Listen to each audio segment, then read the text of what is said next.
after a conversation that led to nowhere on Thursday between Speaker of the House of Representatives Nancy Pelosi, DCA, and White House Chief of Staff Mark Meadows, the White House appears to be the first to waver, indicating that an end to the stalemate on a second stimulus package may be near. The president right now is willing to sign something at $1.3 trillion, Meadows told White House reporters Friday, meaning President Donald Trump is open to signing a coronavirus relief bill with a $300 billion increase from Senate Republicans' HEALS Act, but shy of House Speaker Pelosi's demand for a $2.2 trillion bill.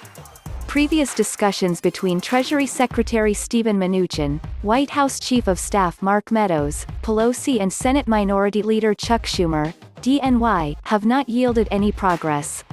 Both sides have agreed that more aid is necessary, but that seems to be the only area of consensus on how to help a nation still reeling from the economic impact of the COVID-19 pandemic.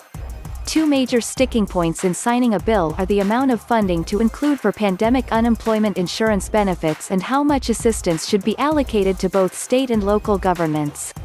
Pelosi has remained steadfast in her stance that the amount needed to meaningfully provide aid is closer to double what the White House is willing to concede. "We have said again and again that we're willing to come down and meet them in the middle. That would be $2.2 trillion, and when they're ready to do that, we'll be ready to discuss and negotiate the particulars," Pelosi said to reporters after Thursday's unproductive phone call with Meadows. House Democrats, led by Pelosi and Schumer, are staunchly advocating for their version of a second stimulus package known as the HEROES Act, which would include a second round of direct stimulus payments to individuals and a continuation of the $600 weekly unemployment supplement through January of 2021.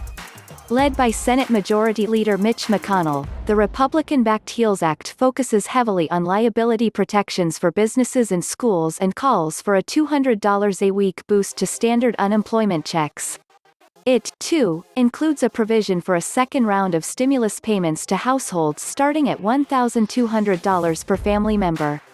An August 27 Labor Department jobs report stated that more than 1 million Americans filed for unemployment in the last week, and small business relief plans like the Paycheck Protection Program have ended.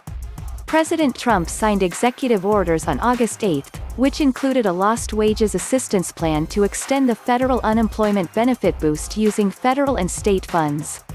The order calls for reducing the supplement to a possible $400 a week, down from $600. The federal government will pay $300, with states expected to come up with an additional $100 a week, should they choose to do so. Most states so far have opted out of the $100 supplement to the federal government payments.